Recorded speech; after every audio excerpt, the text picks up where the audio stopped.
you need to fill your cup.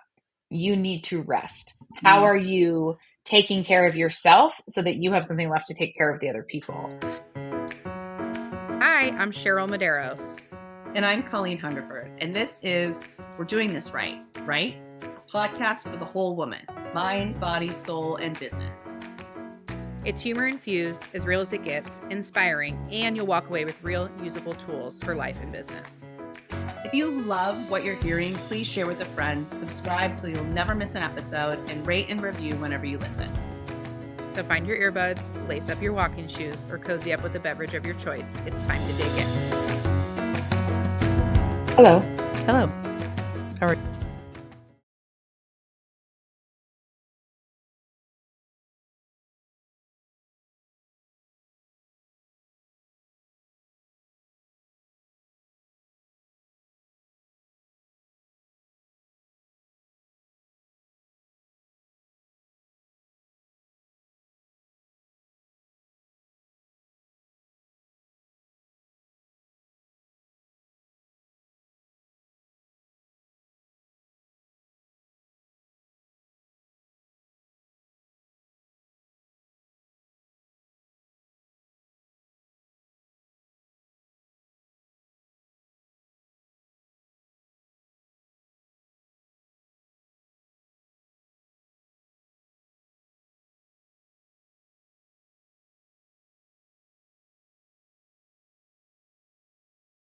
you? Are you doing it right today? I am doing it tired. I just got back from like a week of fall break, which was awesome. But I decided to add like a college weekend to the end of my relaxing fall break. So it was super fun. I went back down to Indiana University, where I went to undergrad with two of my best friends from college. And we went to a football game and it was super fun. But man, I am tired. I am also not 21 anymore. So holy cannoli. I'm not 21 anymore either. We did a bunko party, or well, we do bunko every month, but bunko was granny theme for Halloween. Okay. Okay, if you're not following me on Instagram, you're I want to saw come your on over story and check some of this out because it's hilarious. They went all out. I mean, I just wore my regular nightly muumuu because I'm like, I am an old lady. But the moral of the story is was like on the verge. I was like, do I have one more? Do I not have one more? I had one more drink and then I stayed until 12. Oh my God. And I felt like death on Friday, just like walking around parenting, working with a headache all day. It is really hard to come back and then parent. Like I came back on Sunday and it was just like, oh my goodness. Okay. Here we Wow, you go. people need so many things. So many You're things. so noisy. We just jump right into it, right? Like there's no easing into like, oh, I came back from vacation. I'm going to ease into this. It's like, no, mom, I need to go get this. We need to do this and we need to make dinner. I was like, okay. Oh, God, you guys need to eat every day. This is so dramatic. Alex always will say, like, he gets home and we finally sit down after bedtime and he's like, I've just been go, go, go since I got home. I'm like, well, that's cool. My go, go, go starts at pickup when I'm driving home. Yeah. So, sounds like you had a nice vacation today. Yeah, it is. I don't know when the non-going. So, but you know what? Today was really interesting driving the kids back to school. So we were off for almost 10 days for fall break and took them back to school today.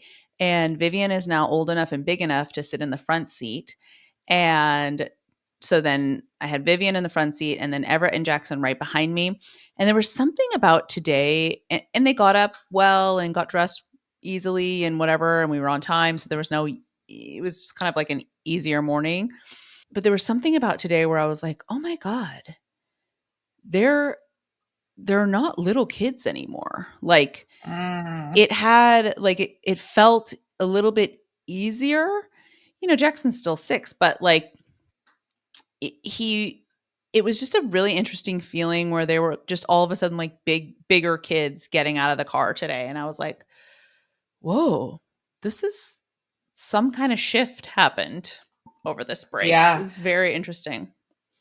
That's really lovely for you. I'm sure a little bit bittersweet. I have a little ways to go. I You have some do. envy, but I do notice, and Alex and I are conscious about this, like each year at the kind of the milestone events that we do, I look at the kids and I like look at us. And I remember the first year where like all three kids were walking in front of us and Alex and I were like walking behind them holding hands. Like, I'm like, what? Yeah, What? so I was talking to somebody the other day. I'm like, I have, 3 kids, but nobody Jackson's in a booster seat, but nobody I don't have to buckle anybody anymore. They Ugh, can buckle what a dream. themselves. Yeah, it's a real huge load off basically. Like Yeah. everyone can just get in the car and everyone can get out of the car by themselves. And it's these little things where today I was like, "Whoa, this felt like I'm probably cursing myself, but I was like, wow, this felt easy this morning." Yeah, this part will be easy. You'll have Mhm. new, as you've seen already, new different Yes, challenges that yes. arise with each new stage, but like less physically demanding. Yeah, and I think when Viv sits in the front seat, there's less arguing with Hmm. because we have 3 rows, right? So somebody always Hmm. has had to sit in the far back, and sometimes they want to, sometimes they don't, and then they argue about who's going to sit in the middle, whatever. So with her sitting in the front, there was less arguing, there was less fighting. I was just like, wow. And it's like a cool thing when your kid can start to sit in the front seat with you, and it's like it feels like an interesting bonding time with them up Yeah, there. Anyway, I'm enjoying I'm it. But excited. okay, Well, thanks we're for coming to our parenting podcast yeah. today. Thanks for But this listening. is all part of it. Mhm. Busy entrepreneurs doing all of the things. Yeah. And I personally am leaning really into like my business is so invigorating and exciting. And it's like my favorite thing to do is work. Yeah. And I'm also trying to lean into just being a very present and available mom to my Yeah. kids Mhm. because we don't get this time back and this and then add in also trying to be a present wife and like be romantic with my partner occasionally and make time for each other and there's just so much to do in a given amount of hours in a day. Yeah. So what do we do when there's more to do than what we have time for? Well, yeah. What do we do? Well, we What do have we do? talked a lot about the who not how concept, which is Hmm. a book by, I always forget this guy's name, but let me pull it up because I have it in my book library because I have listened to it. It's by Dan Sullivan. I was going to say Dawn. It's Dan Dan. Sullivan. And Susie, you all know her, love her. Susie Was will the be yelling at her car today, by the I way, feel like while maybe she she should listens to not listen to Colleen this and one. I try to It's tell you things yeah, that she would do a better job telling us. absolutely. But this is the reality of it, right? So this is the unperfect version of this, right? So and I think that is real to a lot of entrepreneurs and a lot of working parents, right? So there is this concept of who not how, and in that idea it is figuring out who is going to do the task or the thing or the project, not how to do it. And it's about leverage and using other people to get the things done that you need to do. And we were talking about this morning when we were like, okay, what do we want to talk about today? Guys, wait, hold on. We put way more forward thought into our episodes than Maybe talking an hour before the show. We honestly generally do, but yeah. Colleen was gone for 10 Yep. days on her fall break. Yep. So here we are. We have a whole schedule and plan and whatever thing, but sometimes we are recording on a day we don't typically record right now and we're making it work. So it's fine. We don't have to make any excuses about anything. No, Anyway, I'm great with it. when we were talking about this morning, it kind of came up because you are potentially adding a person to your family team, basically, right? To your team. Family slash Ish. work. Like I've been looking for a personal assistant is what I've Yeah. been looking for. And I maybe have found someone. And I have somebody now who's working for me kind of as an admin, but it's more like we're kind of in a trial basis right now. And we were chatting about this, about how to find the who, but then also how to give the who the things that need to be done. And I think that Mhm. transfer of responsibility or that transfer of task doing. We were talking about, like, for us, it's almost harder to turn it over because we're like, I can just do it and I can just bang it out. It's not a big deal, but I'll just do it.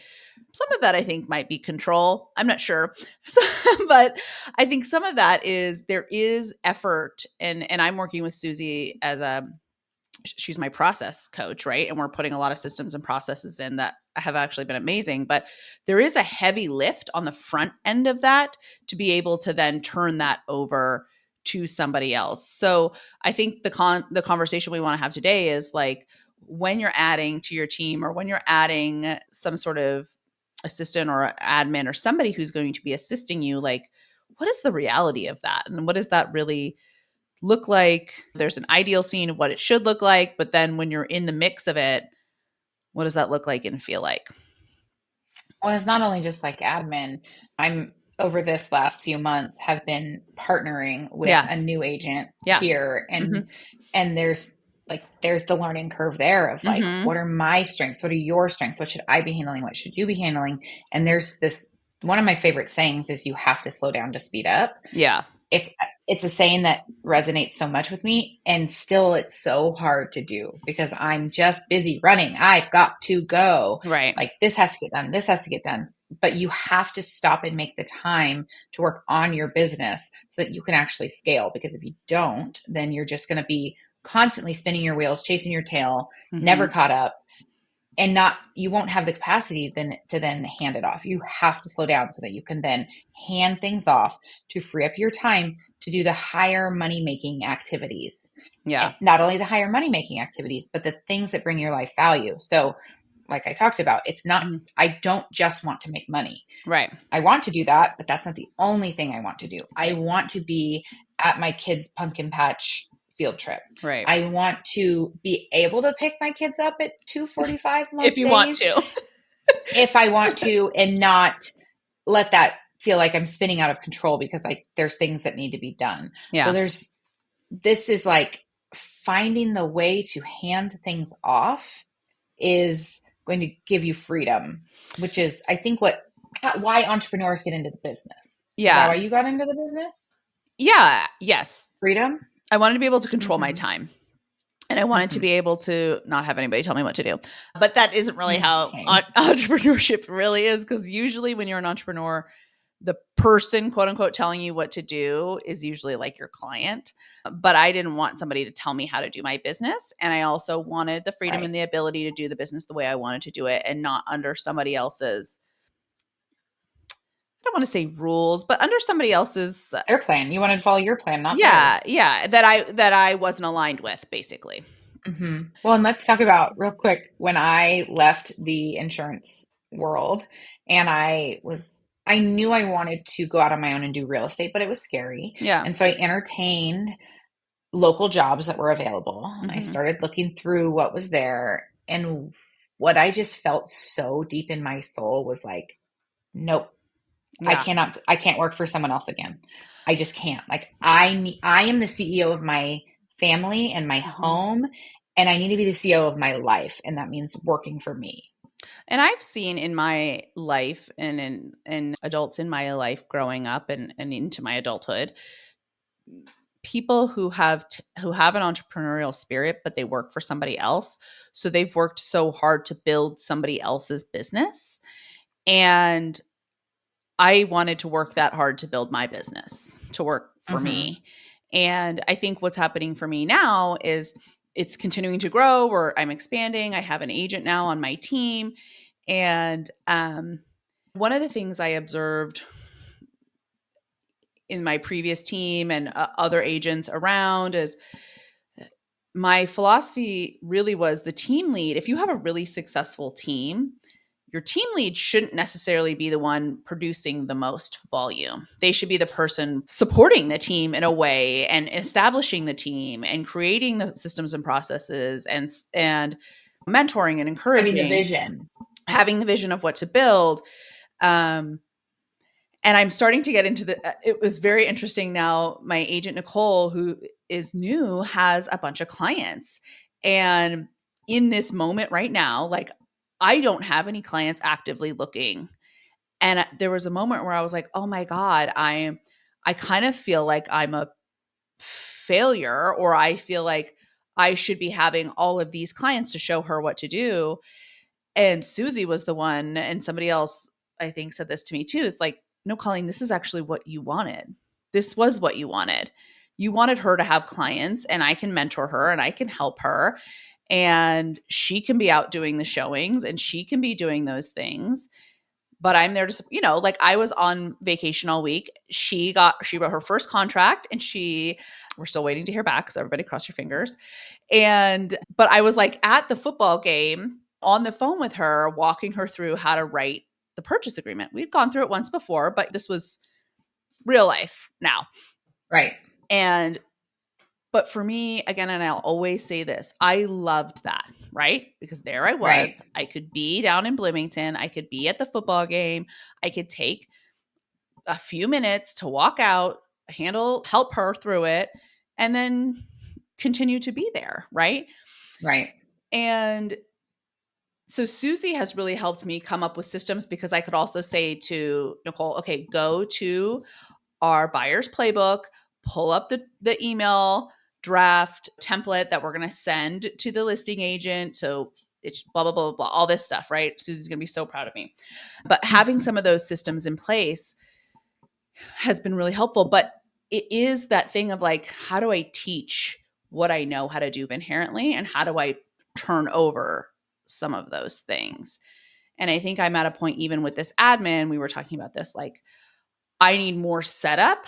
I need to do more setup on my end so that I can easily turn things over to her, because right now she's kind of waiting for me to give her stuff. Yeah. Yeah. You've got to be prepared with what to give them. I keep thinking as we talk about this. So, like I said, I'm the CEO of my whole life, my whole family, my whole everything. So one of the things I've done several times is onboard au pairs. Oh, yeah. And since 2019, I've been onboarding an au pair every 1 to 2 years to my family. And over the years, the system of onboarding them has gotten more sophisticated. Yeah. With a checklist, interactive checklist with videos of how to work my washing machine, videos of how to turn on my dishwasher, because I just know that those things they won't know inherently, because they've not used a dishwasher in their home country. Like literally almost every au pair comes here and is like so excited to have a dishwasher. And then they get here and they realize like, oh, dishwasher is actually a pain in the ass, because you're like always unloading the dishwasher and loading it. Like it's actually, they end up like not using it, which is hilarious to me. That's so funny. The thing they're most excited about, and then they don't like it. But so we lost our most recent au pair at the beginning of September, and I'm functioning without one right now. Maybe functioning is a very generous term. I'm figuring out what's next for my family, because I have one more year where I would really need an au pair. Yeah. Or did before I put June into preschool, more full time. And the idea of having to slow down to onboard somebody into my personal life felt too big to do. I did it twice already this year because we had 2 unsuccessful au pairs with our family. And I'm like, I just can't, even though my systems are so brilliant, but just the emotional and mental load of having to do that, I know is more than I can bear right now. So I have had to shift and change my plan. Yeah. And get creative about what it is that my family needs right now. And I'm going to tell you guys this, because if you're working parents that are also struggling, I want to give you permission to do some of the things that I have done this year when this happened. So instead of getting an au pair again in full-time childcare, I have outsourced my kids' laundry and picking up my house a couple days a week. So I have a woman who comes for an hour and a half twice a week, so a total of 3 hours a week. She makes $25 an hour, so that's $75 a week to me. She comes, she puts our house back together in the morning after we've left. She lets Mater be out and play for a little while so I can be out of the house working for several hours. She puts the kids' laundry away. She makes our beds, like whatever it is. Like I have like a general list of like these things every time, and then here's some extra projects. Yeah. So I have outsourced that as a way to give me my time back. Really on the weekends, that's probably not things I would do during the week. As far as, I mean, obviously pick up the house we do every day, but like folding the laundry and stuff. So I've got my weekends back. I also outsource my house cleaning every other week. So I'm not doing a deep clean on the weekends. We're doing a little bit here and there, trying to get the kids involved, but mostly we're trying to spend time as a family in those times because Yeah. Alex is off work. So I'm outsourcing those things because really you can generally find people who know how to do those things without a lot of onboarding, especially if they Yeah. grew up in the United States, as Yeah. opposed to onboarding an au pair. Now, the challenge with that is reliability, Yeah. trustworthiness, Yep. like them doing it the way you want to do it. You Yeah. want it You done, have, yeah. or releasing the Yep. control and just deciding done is better than perfect. Yep. There are systems I've put in place though to make this easy for kind of anybody to come in and do. So like every one of my girls' dressers has a laminated their name on it, and then I write their size on it. So Oh, whoever's okay. putting away the laundry knows that this size goes in here. And then there's little stickers on each drawer that's like, and this was largely for them too, so they can start helping put clothes away. But it's like Yeah. t-shirts here, underwear here. There's just little pictures taped to the front of the dresser Oh where my God, everything goes. cute. And that's a at-home system that maybe we don't think about. But if you take the time to set that up, then not only can your kids help you, but if you outsource that to someone else, the training is easier. So it's Yeah. just like different levels of setting up systems. Like, are we doing it professionally? Or are we doing it personally? And both are valuable. So I was just listening to a woman give a presentation on this, which was ironic timing, but she was saying like, if any, like the whole idea of take the number of hours you make in a year, which is generally like 2,000, divide what you made by 2,000. That's your hourly rate. If any task that you're doing could be outsourced for less than that hourly rate, it may be worthwhile to find the who, not how, to Right. do that. So Right. these at-home tasks that I can pay someone $25 an hour to do, my time is worth more than $25 an hour. And Right. Right. so I'm outsourcing them. I had somebody for a little bit. It was actually the lady who cleans my house occasionally. She was coming, I think, every 3 times a week or twice a week to do something similar. And to your point, it was like, okay, everything wasn't perfect when she put the dishes away or where she put the thick clothes away or whatever. And, there were some times where I would be like, but most of the time I was like, listen, she can put this It's stuff. done. It's done. And the boys would be like, that's Jack's t-shirt, not mine. I'm like, well, first of all, you share a closet, so like chill out. But also, you didn't do it, so we're going to be Beggars can't be choosers. easy breezy about this. So let's, also you can help with this as well. But the laundry is something that is debilitating for us. I think for especially families of 5 like ours, where there's just so much laundry, that has been a thing that has been debilitating. And she did that for a while, and then she had to take on other more for her, like her time was worth more doing more house cleaning versus doing that. So now I need to find somebody else to come back and do that, because that was like such a nice experience. Listen, so there are, okay, by the way, that just reminded me, someone just told me that like my catchphrase, like my keynote, the thing I say all the time is listen. I say it all the time. Idea. Oh my God, listen. I had no idea I was doing it. Listen. Okay, but seriously, listen.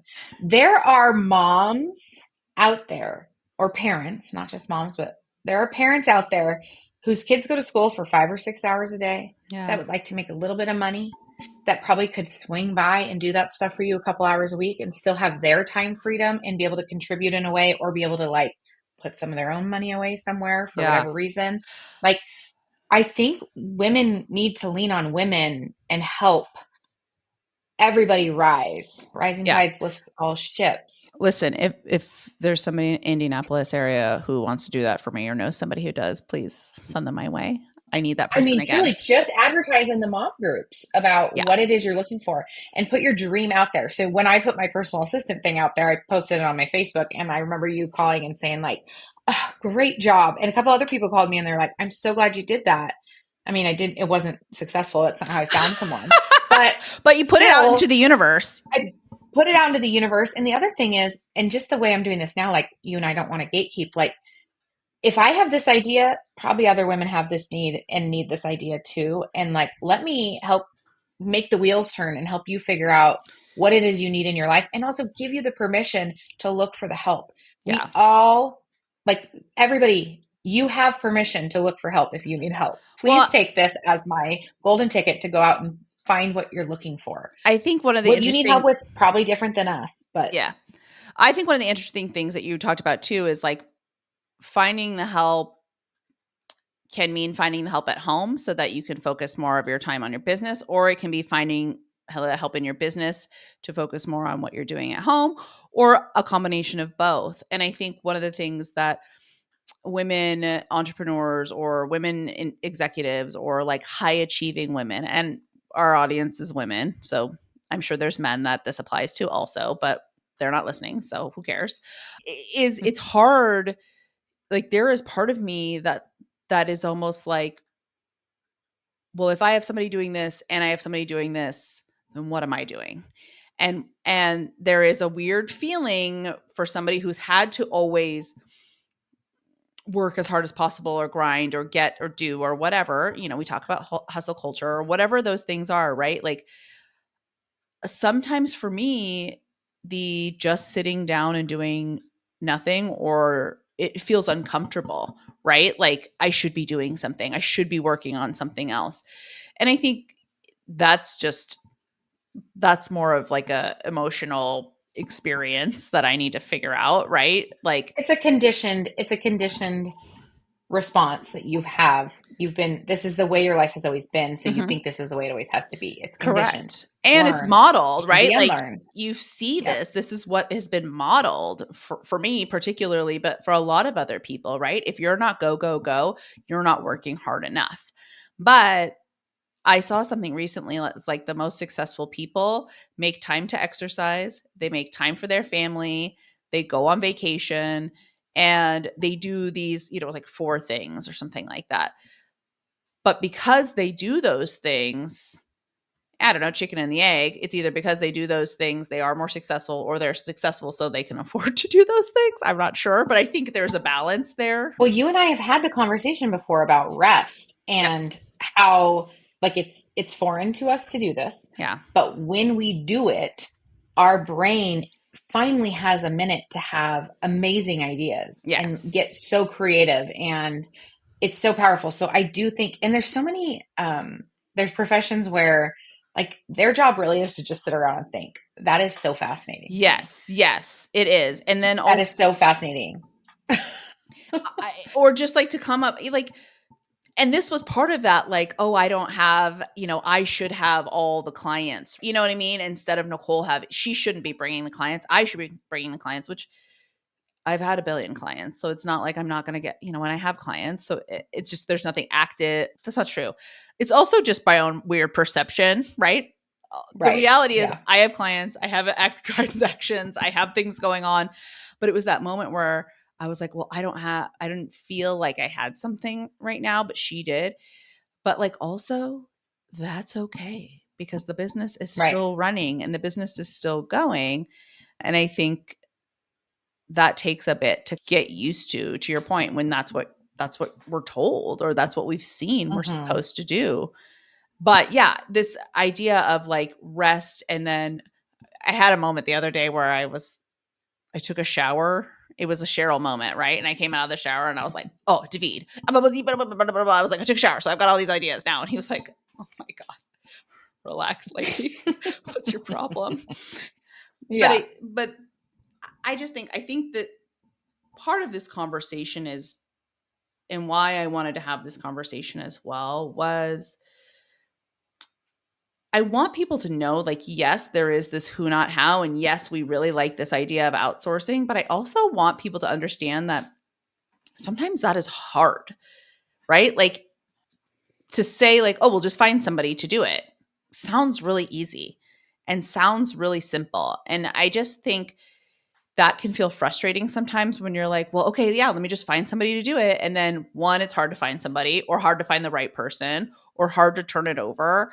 I think there has to be some acknowledgement of the fact that, like, to your point, like slowing down to speed up, or putting in the work ahead of time to be able to let things go. I think there has to be some more conversation about the fact that it's not quite as easy as we'll just put something up on Upwork and find somebody to build a website for you or something like that, right? Because it's just not Right.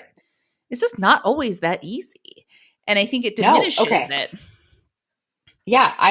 So I live in the middle of nowhere. So finding someone to do these house tasks for me has not been easy. Yeah. And I finally have come to the terms that I need someone that lives further out than I do, Mm. that is traveling through my neighborhood or through where I live to do this, because no one else wants to drive out here. And so, with that, this is important, comes trade offs. Mm-hmm. I may not be getting exactly what I want from this person, but my role that I need filled is a difficult one to fill. Yeah. So I need to be creative and willing to bend and make some sacrifices to get it done, which isn't great. And in a perfect world, that's not what I would do. I'd have whoever I want Sure. come and do it, and they'd love to do it for the price I want to do them, and they'd be here every time on time and all the things. But this role that I have, this woman that's doing the laundry and the house stuff, in my dream world, she was also going to watch my kids Yeah. in like pinches. I get a vibe that tells me she's better with my dog. Mm. Okay. And that's Fair. okay. Yeah. I also need help there. Yeah. Like, that's fine. So I've let that dream go, and I made a shift, and now we're going to do the personal assistant that also will watch the kids. Yeah. So we made that work. And by the way, guys, here's an idea. This personal assistant works at a school. She has the same days off as my kids. Mm. She's off like 15 minutes after my kids get off. So I have someone that can like help in those hours where I need the help. Yeah. That is awesome. That is really awesome. I mean, that is, Mm-hmm. I think to your point of this adaptability, or like have the idea, have the dream, but then like, and have the ideal scene, but also like, we've always just say like, just start. Like you hiring this lady is almost like a just start, right? Like, okay, she's not Mm-hmm. exactly perfect, but close enough. And let's just start. And then maybe somebody else is going to come along that can do all these things. Or maybe to your point, you found this personal assistant who can do other things plus the things that this woman wasn't able to, doesn't want to do, or Mm-hmm. isn't able to do.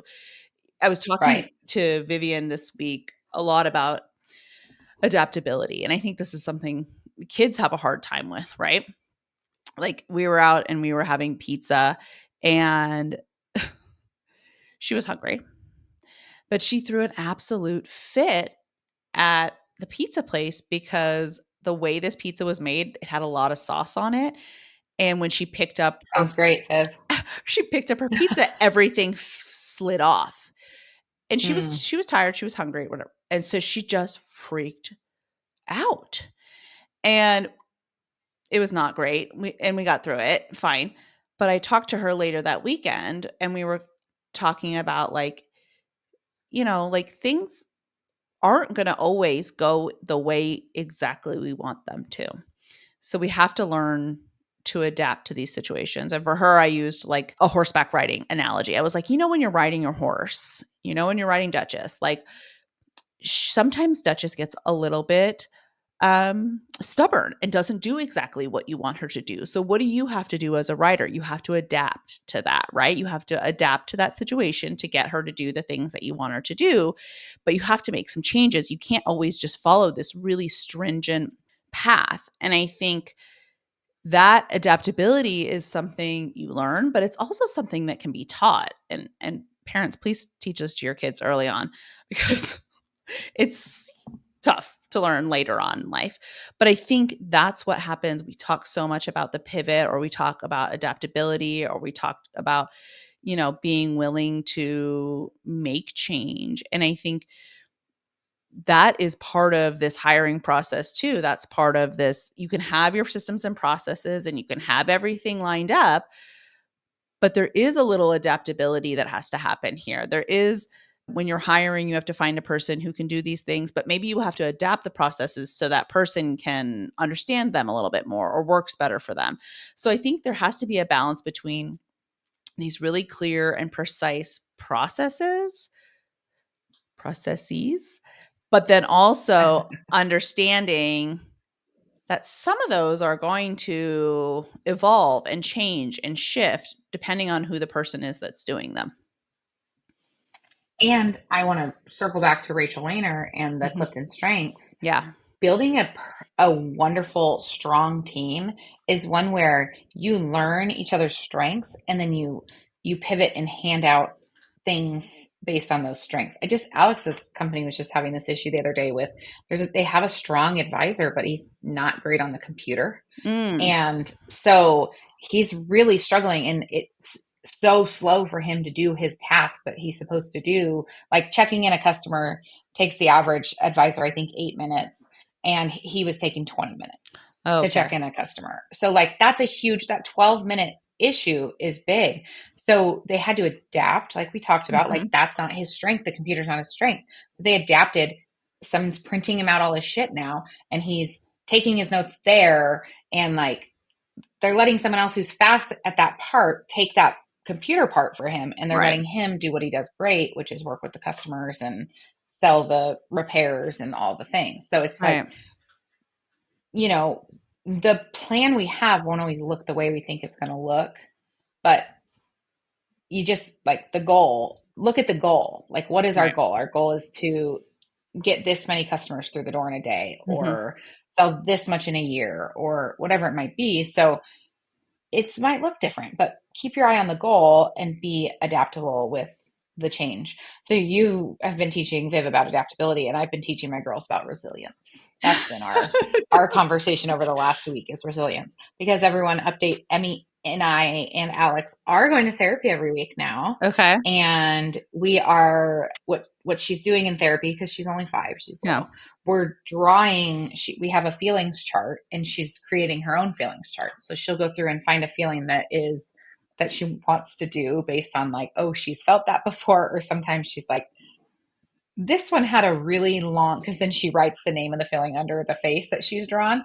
And it was like invisible was a really long one. She's like, I want a short one now. So then I think she did sad next, or calm next. Something just like I don't want to write that many letters next. Okay, fine. But she's building her own feelings chart, and resilience was on there. And so we had the conversation, where I explained what resilience is. Yeah. And I do think that's just like one of the most important things in the world to be good at. So I'm training my kids on that. Yeah. Adaptability, resilience. And those things kind of go hand in hand, right? Like I talk about that a lot with Vivian, and literally like, this is why I think activities, sports, whatever it is so important for kids to do, right? Because I can say to Viv, like, there's that saying, like, get back up on the horse. Literally, she's got to get back up on the horse if she falls off, right? And that takes resilience and courage and adaptability and strength and focus and whatever. So there's a lot of things that we talk about there. And I think even in this idea of,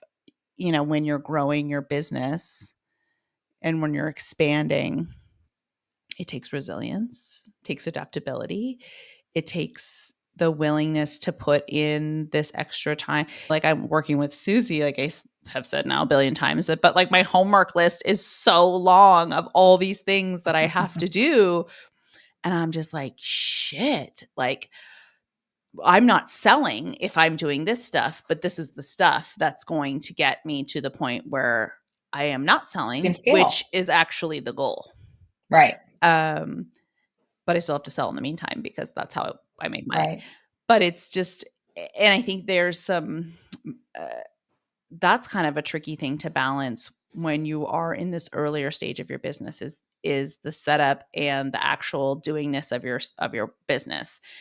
And that just comes, I hear it phrased as the difference between working in and working on your business. Yes. So working in your business is like when you're out there selling and you're doing the things, and like, maybe you own a clothing store and you're working the counter, you're working in your business in those times. And then you're working on your business when you are doing the marketing and you're making the checklists and the process and setting this up and having the vision of what's coming next and those things. Right. Exactly. We're going to go backwards to we talked about earlier. So, the resting, feeling uncomfortable. Oh yeah. I want to go back to that. I hate it because I had 4 therapy sessions last week. 4 in 1 week. Wow. Guys, this is great. So, and this is another way of who, not how. I'm struggling with the behaviors my daughter's been having. So we got her in therapy. Well, so that's one of the appointments. But then I was like, I was talking to the therapist and I'm like, I really think you and I could benefit from just a one-on-one with you to talk more about the things that's going on. So that was therapy session number 2. Then I had already decided I needed my own therapist again. So I had made an appointment with the therapist. So then I had my third one, and then I had a parent coach.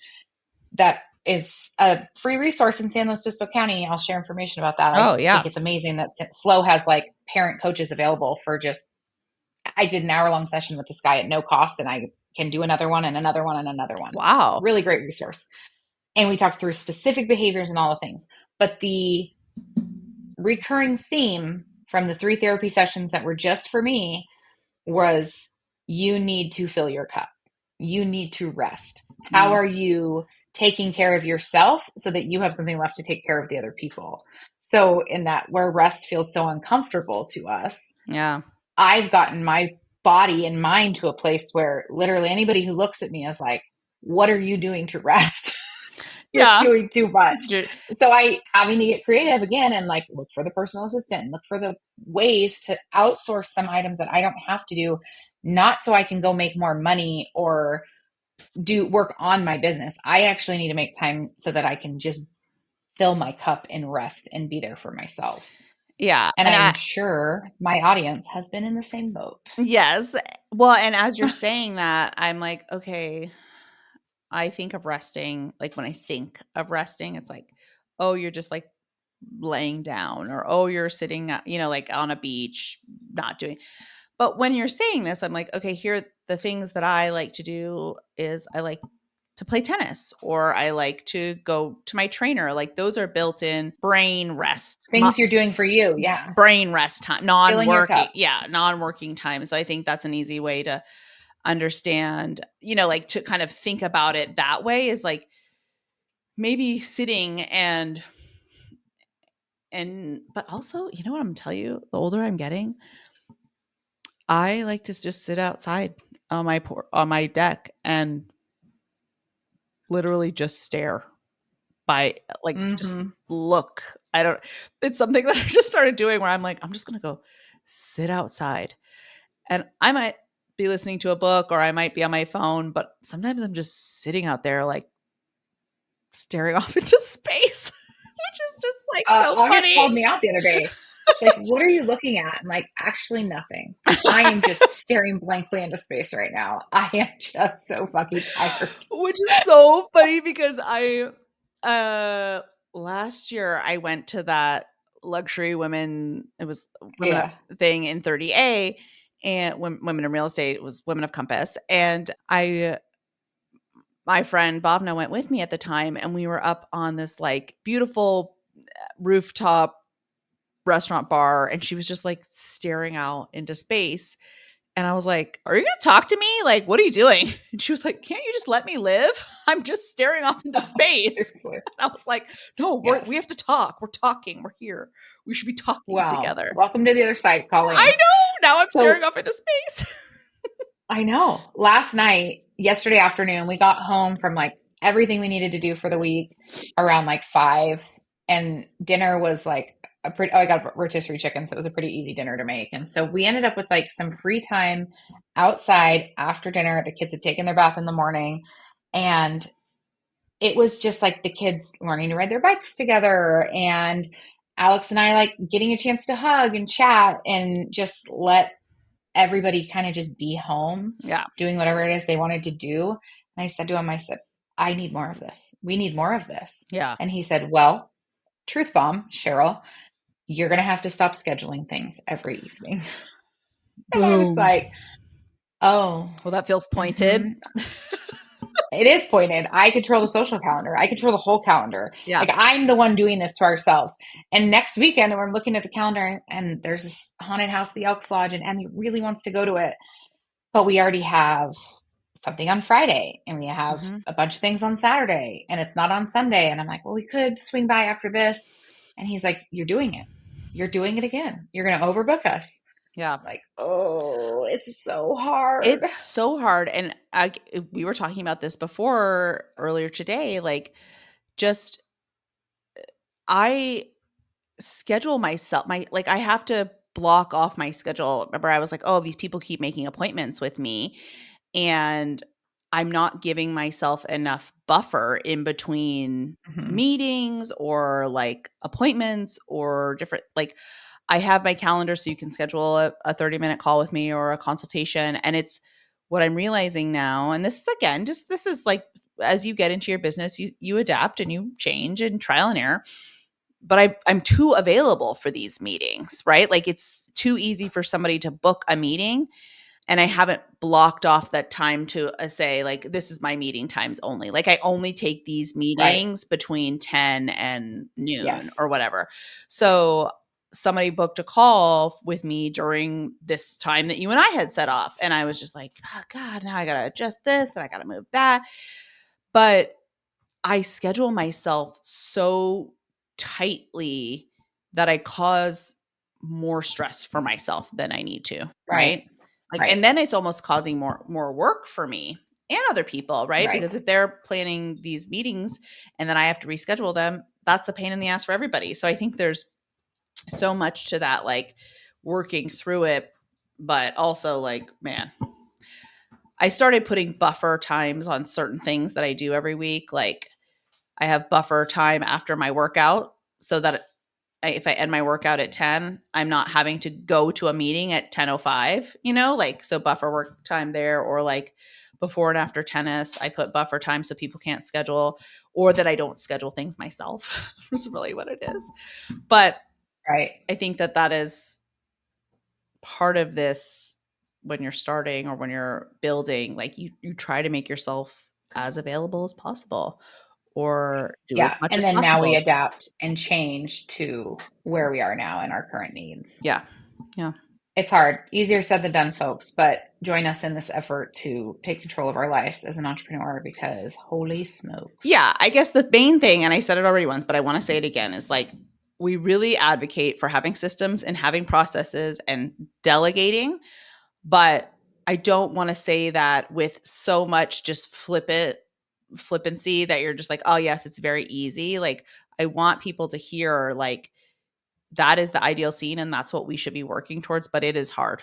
And there is hard work that goes into not even just like physically, but also just mentally, like being able to get the energy to like get yourself there and work on that stuff or find the right people. Like it's going to take a little bit.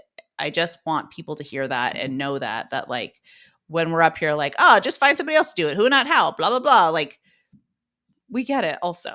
Like that it's not. We recognize that it's not as easy as it sounds. Correct. And we are struggling through it right alongside of you. Yeah. And I mean, honestly, like having employees, having a team, it sometimes is more headache than it's worth. You do eventually, like when I was in commercial insurance and business owners were my client, that's who I worked with. There was many of them that went from like a large business to eventually a smaller business that needed less people, because that is a challenge to manage the people and manage the hiring and the training and all of that. So we recognize that this is just not as simple as it sounds, but we're gonna try. Yes, We're gonna try and do it right. Also hire Susie Adamson to help you put in your systems. Susie Adamson. She's an amazing coach. She's the best. She's the best. All right, you guys. Well, thank you so much for being here with us this week, and keep doing it right. Bye. That's a wrap. Thank you for joining us on this journey of laughter, life, and growth. And remember, you're not alone on this path to success. We're right here with you every step of the way.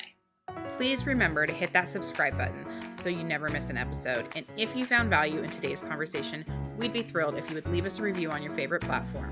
Your feedback means the world to us. And don't forget to share this podcast with your friends, family, and anyone who could use a good laugh and some practical insight into navigating the challenges and triumphs of our minds, body, soul, and business. Remember, we're doing this right.